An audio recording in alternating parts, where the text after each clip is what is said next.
बिस्मिल्लाहिर्रहमानिर्रहीम। अस्सलाम वालेकुम बच्चों, कैसे हो? ठीक ठाक हो? आज हम ग्रेविटेशन के चैप्टर का एक और इम्पोर्टेंट लॉन्ग क्वेश्चन पढ़ने जा रहे हैं जिन्हें बोलते हैं Kepler laws of planetary motion. बिल्कुल भी मुश्किल लॉज नहीं है, लेकिन इंतहाई खूबसूरती है इन लॉज के अंदर फिजिक्स से रिलेटेड। जोहानस केपलर एक साइंटिस्ट, एक फिजिसिस्ट, जिन्होंने एक और साइंसदान टाइको ब्राहे कि एक डिटेल्ड वर्क को कंपाइल किया और 3 खूबसूरत प्लानिटरी लॉज की शक्ल में प्रेजेंट किया दुनिया के सामने as law of orbits, law of areas and law of periods. एक एक करके चलो इन लॉज को देखते हैं। गौर से बैठना, बिल्कुल थोड़े से टाइम में सारी चीजें अच्छी तरह क्लियर हो जाएंगी। तो लॉ ऑफ ऑर्बिट्स ये कहता है, केपलर का लॉ ऑफ ऑर्बिट्स ये कहता है कि all the planets revolve in elliptical orbits with the sun at one focus. The main word is elliptical है, यानी तमाम प्लैनेट्स सूरज के गिर्द इलिप्टिकल ऑर्बिट्स में घूमते हैं जिनमें सूरज होता है इलिप्स के एक फोकस पर। भाई कितना आसान होता अगर जो जमीन है वो सूरज के गिर्द एक सर्कुलर ऑर्बिट में रिवॉल्व कर रही होती। आसानी से हम ज्योमेट्री को समझ लेते, लेकिन केपलर लॉज ये कहते हैं कि जमीन सूरज के गिर्द घूमती है तो किस में? इलिप्टिकल ऑर्बिट्स में। तो आपने देखा सर्कल कैसे ट्रांसफॉर्म हुआ इलिप्स में, और जमीन इस तरीके से और बाकी प्लैनेट्स भी सर्कुलर की बजाय इलिप्टिकल ऑर्बिट्स में रिवॉल्व करते हैं। अब बच्चों हमें यह देखना है कि किस कैलकुलेशन के तहत सर्कल जो है वो इलिप्स में या इलिप्स जो है वो सर्कल में कन्वर्ट होते हैं। तो ये एक मैथमेटिकल फैक्टर है जिसको हम बोलते हैं एक्सेंट्रिसिटी। क्या बोलते हैं? एक्सेंट्रिसिटी। पहले एक्सेंट्रिसिटी की डेफिनेशन देख लेते हैं। एक्सेंट्रिसिटी की डेफिनेशन है the eccentricity of an astronomical orbit used as a measure of its deviation from circularity. Eccentricity एक मैथमेटिकल पैरामीटर है जो इस चीज को मेजर करता है कि कोई शेप एक सर्कल होने से कितना डेविएट करती है। यहां पर इस टॉपिक में आपको इसकी बहुत ज्यादा डिटेल्स नहीं बतानी, बट आपकी इंफॉर्मेशन के लिए आपने याद रखना है कि एक्सेंट्रिसिटी सर्कल के लिए बजाते खुद होती है 0। एक सर्कल जब इलिप्स में कन्वर्ट होता है तो डू रिमेंबर इलिप्स के लिए एक्सेंट्रिसिटी की वैल्यू 0 से तो ग्रेटर होती है बट लेस देन 1, जैसे यहां पर लिखा हुआ है 0.5। फिर उसके बाद शेप आती है पैराबोला, और पैराबोला शेप के लिए एक्सेंट्रिसिटी इक्वल्स टू 1 हो जाती है। उसके बाद शेप आती है हाइपरबोला। हाइपरबोला के लिए एक्सेंट्रिसिटी की वैल्यू ग्रेटर देन 1 है। So here for ellipse it is less than 1, for parabola eccentricity is equal to 1, for hyperbolic shape eccentricity is greater than 1, and for a simple straight line eccentricity is equal to infinity। हमारा concern किसके साथ है?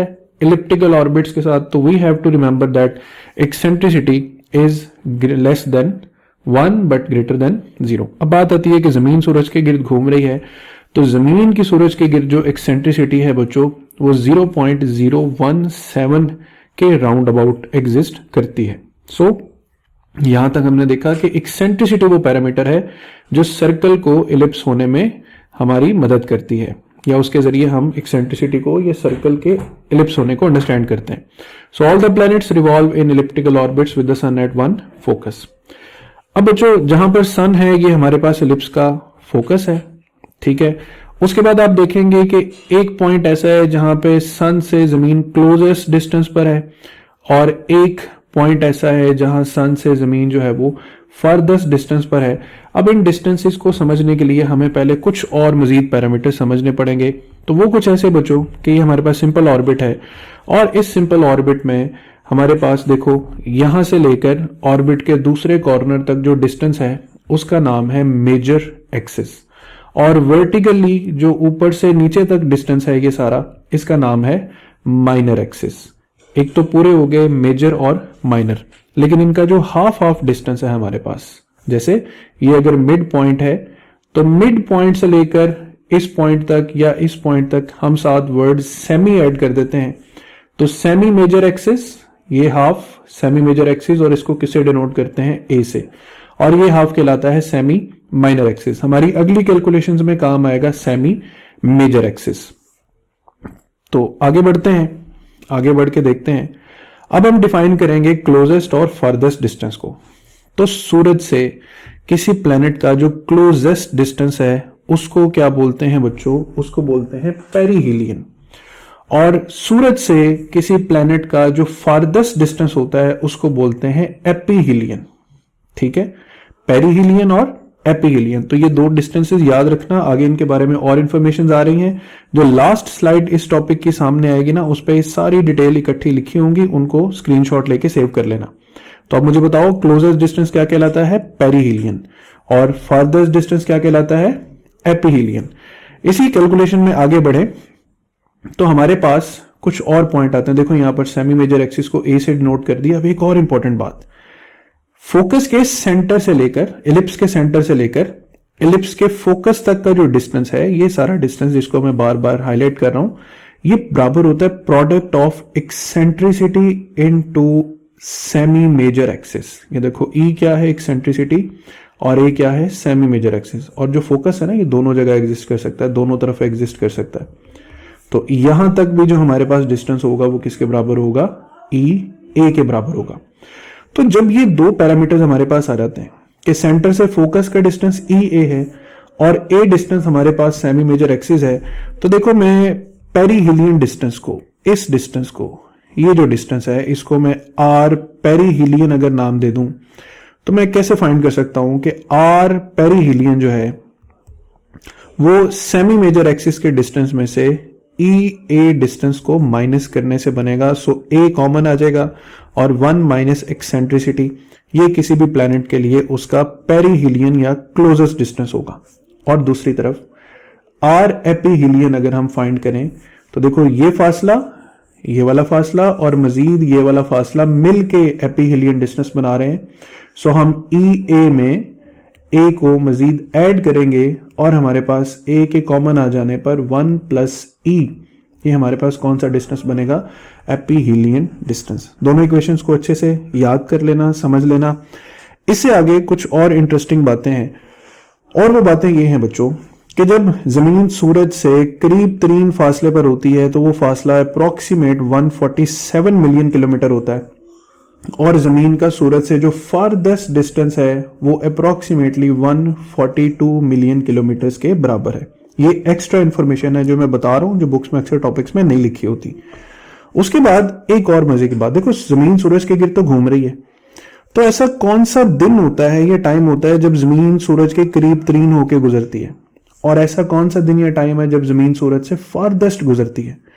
तो वो time ये है कि जब हमारे पास सीजन्स में 4 जनवरी के अप्रोक्सीमेट राउंड अबाउट दिन होते हैं, वहां जमीन और सूरज का फासला सबसे कम होता है। और जब 4 जुलाई का दिन होता है या उसके राउंड अबाउट डेज में जमीन और सूरज का फासला जो है वो फारदेस्ट होता है। अब तुम कॉमन सेंस से सोचो और इस बात पे गौर करना और रिसर्च खुद करना इस चीज पे कि 4 जनवरी तो हमारे इन्वायरमेंट में शदीद सर्दी होती है और मैं कह रहा हूं कि जमीन सूरज के सबसे करीब होती है, और 4 जुलाई को शदीद गर्मी होती है जबकि जमीन सूरज से सबसे दूर है। अब इस पजल को तुमने इंटरनेट से सर्च करके खुद सॉल्व करना है कि जब जमीन सूरज के इतना करीब है तो सर्दी क्यों है और इतना दूर है तो गर्मी क्यों है। तो ये इंफॉर्मेशन एक स्लाइड पर कंप्लीटली मैंने यहां पे प्रेजेंट कर दी है। इसका लो स्क्रीनशॉट और लॉ ऑफ ऑर्बिट्स को कर लो कवर। ये तो हो गया लॉ ऑफ ऑर्बिट्स जमीन और सूरज के लिए। और मजे की बात यह है कि जमीन और चांद के लिए भी ये लॉ ऑफ ऑर्बिट्स उतना ही वैलिड है। चांद भी जमीन के गिर्द एक इलिप्टिकल ऑर्बिट में रिवॉल्व करता है। किसमें? एक इलिप्टिकल ऑर्बिट में रिवॉल्व करता है। और चांद जब जमीन के करीब तरीन हो उस डिस्टेंस को हम बोलते हैं पेरिजी डिस्टेंस, और जब दूर तरीन हो, सबसे फारदेस्ट हो, उसको बोलते हैं एपोजी डिस्टेंस। पेरिजी डिस्टेंस जो है बच्चों ये हमारे पास तकरीबन 3,63,300 किलोमीटर के राउंड अबाउट है, जबकि एपोजी डिस्टेंस जो फारदेस्ट डिस्टेंस है ये तकरीबन 4,55,100 किलोमीटर के राउंड अबाउट है। और एक और मजे की बात, जब ऐसा हो कि चांद जमीन के करीब तरीन भी हो और चांद भी हो वो पूरा 14वीं का चांद, तो ऐसे चांद को बोलते हैं सुपर मून। और जब कभी चांद जमीन से फारदेस्ट हो और हो भी पूरा चांद, तो ऐसे मून को बोलते हैं माइक्रोमून। बच्चों, अब मैं एक एनिमेशन के जरिए तुम लोगों को क्लियर करता हूं लॉ ऑफ ऑर्बिट्स। तो देखो, सन सेंटर में है और उसके गिर्द प्लैनेट रिवॉल्व कर रहा है एक सर्कुलर ऑर्बिट में। अगर ये प्लैनेट सर्कुलर है तो यहां पर एक पैरामीटर देखो, एक्सेंट्रिसिटी, जिसकी वैल्यू किस पर एडजस्टेड है, 0 पर। अब देखते जाना, मैं जैसे जैसे एक्सेंट्रिसिटी को 0 से इंक्रीज करूंगा तो प्लैनेट में या प्लैनेट के ऑर्बिट में क्या चेंजिंग्स आएंगी। जस्ट लुक एट इट कि आहिस्ता आहिस्ता एक्सेंट्रिसिटी बढ़ाने पर जो ऑर्बिट की शेप है वो सर्कुलर से किस में कन्वर्ट हो रही है, इलिप्टिकल में। तो यहीं से डेफिनेशन बनती है कि all the planets revolve around the sun in elliptical orbits. तो यहां पर अगर मैं शो सोलर सिस्टम ऑर्बिट्स की ऑप्शन लेता हूं तो देखो, ये दरम्यान में सन है और उसके गिर्द तमाम प्लैनेट के ऑर्बिट्स जो हैं वो अपीयर हो रहे हैं। अब सिमिलरली यहां पर मैं शो एम्प्टी फोकस पे क्लिक करता हूं तो यहां पर कौन सा फोकस क्रिएट हो रहा है। देखो, इस तरफ सन है ना, तो सन भी फोकस पर है। तो एक इमेजिनरी फोकस एलिप्स के दूसरी साइड पे भी एग्जिस्ट करता है सिमेट्री के अकॉर्डिंग। खैर, इसको फिलहाल मैं यहां से रिमूव कर देता हूं। अब what are semi minor axis, मैंने लेक्चर में भी बताया कि ये सेमी माइनर एक्सिस हैं और ये क्या है, सेमी मेजर एक्सिस। हमारा चूंकि ज्यादा मैथमेटिकल काम सेमी मेजर एक्सिस के साथ था, इसके साथ यहां पर ऑप्शन है शो रेडियल लाइंस। अच्छा, जैसे मैं इसको क्लिक करूंगा तो देखो, सूरज के साथ प्लैनेट की एक लाइन कनेक्ट हो गई है जो दोनों फोकस पॉइंट्स के साथ कनेक्टेड है। सो यहां पर ये हो गया लॉ ऑफ ऑर्बिट्स कि all the planets revolve around the sun in elliptical orbits. अब हम आते हैं बच्चों केपलर के सेकंड लॉ की तरफ, जिसको हम बोलते हैं law of areas. Law of area की डेफिनेशन क्या बन रही है, देखो डेफिनेशन बहुत मजे की है। A line that connects the planet to the सन।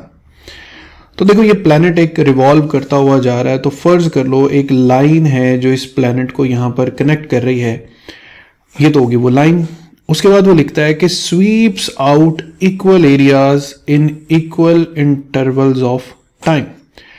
वो लाइन जो प्लैनेट को कनेक्ट कर रही है वो स्वीप कर रही है। स्वीप जैसे झाड़ू फेरते हैं ना, यूं स्वीप अप करना है, ऐसे पूरी लाइन में किसी चीज को फेरते जाना।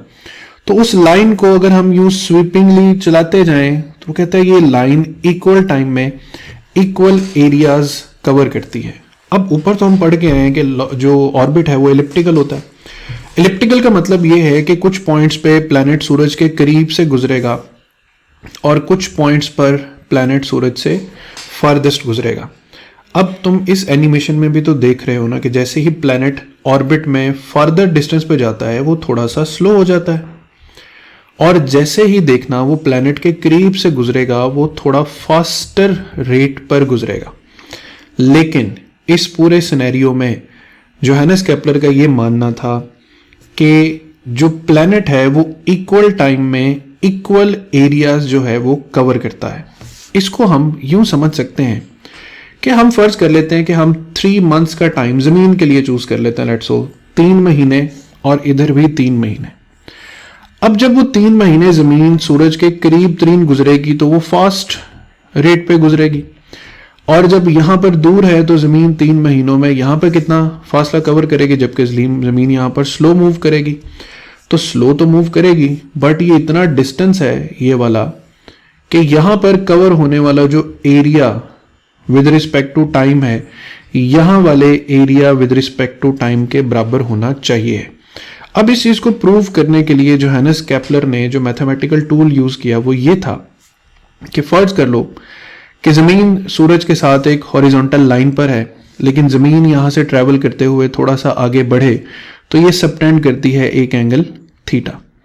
जमीन अपनी इस ओरिजिनल पोजीशन से जहां वो r डिस्टेंस पर है मजीद थोड़ा सा आगे मूव करती है, तो इस डिस्टेंस को हम नाम दे देते हैं, इस एंगल को नाम दे देते हैं d थीटा का। सो यहां पर बच्चों जो एक स्ट्रेट लाइन डिस्टेंस बनेगा हमारे पास, उसको हम r d थीटा का नाम दे सकते हैं, जैसे फॉर्मूला होता है ना s is equal to r theta. अब अगर ध्यान दो तो ये बन गया है एक ट्राइंगल, ठीक है, और जो ट्राइंगल है उसका एरिया हमारे पास होता है 1/2 परपेंडिकुलर इनटू बेस। तो d a is equal to 1/2, अब परपेंडिकुलर इसमें क्या है, आर डी थीटा, और बेस क्या है, बजाते खुद आर। तो देखो हमारे पास डी ए क्या बन गया, 1/2 आर स्क्वायर डी थीटा। अब डेफिनेशन के according the rate of change of area with respect to time must be a constant. तो 1/2 r square d theta by d t. तो बच्चों हमारे पास rate of change of area with respect to time एक factor आ रहा है which is equal to r square omega. अच्छा जी, आर स्क्वायर ओमेगा तो आ गया, बट आगे अब हमें यह भी प्रूव करना है कि ये जो 1/2 आर स्क्वायर ओमेगा आया है ये एक कांस्टेंट है। तो इसको कैसे प्रूव करेंगे, इसको हम ऐसे प्रूव करेंगे बच्चों कि जो जमीन है वो सूरज के गिर्द जब ऑर्बिटल मोशन परफॉर्म करती है तो ये पोजेस करती है एक एंगुलर मोमेंट। यहां पर एंगुलर मोमेंटम पे जाने से पहले मैं पिछली इक्वेशन दोबारा लिख रहा हूं, d a by d t is equal to 1/2 r square omega. और जो भी बॉडी ऑर्बिट कर रही है वो एंगुलर मोमेंटम पोजेस करती है। एंगुलर मोमेंटम का फॉर्मूला तो आरपी है, लेकिन ये भी बात ध्यान में रखना कि अगर किसी बॉडी पर कोई एक्सटर्नल टॉर्क एक्ट नहीं करता तो उसका एंगुलर मोमेंटम कांस्टेंट रहना चाहिए। अब हम L is equal to r p से आगे बढ़ते हैं by calling it equation number 1। तो L is equal to r और P होता है हमारे पास किसके बराबर, एम वी के बराबर। L is equal to r m और v को हम सर्कुलर मोशन के अकॉर्डिंग r ओमेगा भी लिख सकते हैं। तो L हमारे पास बन गया r square omega into mass. अच्छा जी, मैस भी कांस्टेंट होता है, एंगुलर मोमेंटम भी कांस्टेंट है, तो L को m पे डिवाइड कर देते हैं। फिर हमारे पास बच गया r स्क्वायर ओमेगा। तो बच्चों इसके बाद देखो हमें ये इक्वेशन इससे मिलती जुलती बनाने का टाइम मिल रहा है, मौका मिल रहा है। सिर्फ किस तरह, दोनों तरफ 1/2 मल्टीप्लाई कर दें। तो L/2m हमारे पास बराबर आ रहा है 1/2 आर स्क्वायर ओमेगा, और ये 1/2 आर स्क्वायर ओमेगा तो exactly d a by d t के बराबर है। इसका मतलब है कि d a by d t rate of change of area with respect to time is equal to a constant angular momentum divided by 2m। तो देखो प्लैनेट का एंगुलर मोमेंटम भी कांस्टेंट होता है, मास भी क्या होता है, कांस्टेंट होता है। इसका मतलब ये है कि जो लॉ ऑफ एरियाज है वो बेसिकली बेस करता है प्लैनेट के law of conservation of angular momentum पर। अब एनिमेशन के दूसरे हिस्से में मैं केपलर लॉज पर आता हूं। तो केपलर लॉज में सेम उसी तरह, पहले तो इस बात पे ध्यान दो कि प्लैनेट जैसे ही सूरज के करीब से गुजर रहा है वो तेज स्पीड के साथ गुजर रहा है, और जब फारदेस्ट गुजर रहा है तो वो स्लो स्पीड के साथ गुजर रहा है। लेकिन लॉ ऑफ एरियाज हमें ये कहता है कि वो लाइन जो प्लैनेट को कनेक्ट करती है सन के साथ वो स्वीप करती है equal areas in equal intervals of time. जैसे मेरे पास यहां पर एक बटन है जिसमें लिखा हुआ है स्टार्ट स्वीपिंग। तो मैं किसी भी पॉइंट पर जब इसको क्लिक करता हूं तो देखो प्लैनेट ने एक एरिया स्वीप किया, फिर क्लिक करता हूं फिर एरिया स्वीप किया, फिर क्लिक करूंगा प्लैनेट, जितनी मर्तबा मैं क्लिक करता जाऊंगा प्लैनेट एक अमाउंट ऑफ एरिया जो है वो स्वीप करता जाएगा। और लॉ ऑफ एरियाज का कहना यह है कि ये जितने एरियाज यहां पर, ऑल दीज एरियाज जो यहां पर प्रोमिनेंट हो रहे हैं, इन सब का area with respect to time क्या है, कांस्टेंट है। सो अब मैं यहां से स्वीप रेज करके अगर यहां पर स्वीप कॉन्टिन्यूसली पे क्लिक कर दूं और अब स्टार्ट करता हूं स्वीप, तो देखो इक्वल अमाउंट ऑफ टाइम में प्लैनेट ने जितना भी एरिया कवर अप किया होगा बच्चों, ये जितने रीजन्स प्लैनेट ने एरिया में कवर किए हैं विद रिस्पेक्ट टू टाइम, ये सारे के सारे रीजन्स क्या रहेंगे, कांस्टेंट रहेंगे। So that is law of areas. अब आते हैं बच्चों हम तीसरे और आखिरी केपलर लॉ पर, जिसको बोलते हैं लॉ ऑफ पीरियड्स। इस लॉ की डेफिनेशन ये है the square of time period of revolution. ये देखो यहाँ पे प्लैनेट घूम रहा है ना सूरज के गिर्द, तो इसको पूरा चक्कर कंप्लीट करने में जो टाइम लगेगा वो है time period.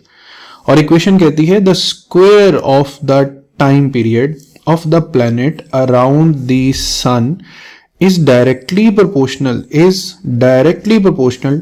To the cube. अब क्यूब किसका, सेमी मेजर एक्सिस। याद है ना कि प्लैनेट से लेकर ऑर्बिट के कॉर्नर तक का जो डिस्टेंस है वो था सेमी मेजर एक्सिस, तो हम यहां पर a का लिख देंगे cube. It means for any planet the ratio of t square to a cube must remains constant. लेकिन अब ये चीज हमें प्रूव कैसे करनी है, इसको प्रूव करने का मेथड बहुत ही आसान है बच्चों। प्लैनेट घूम रहा है, घूमने के लिए जो रिक्वायर्ड फोर्स होती है वो होती है centripetal force, which is mv² over r। और घूमने की असल वजह होती है ग्रेविटेशनल फोर्स, तो g mass of the sun mass of the planet divided by r square.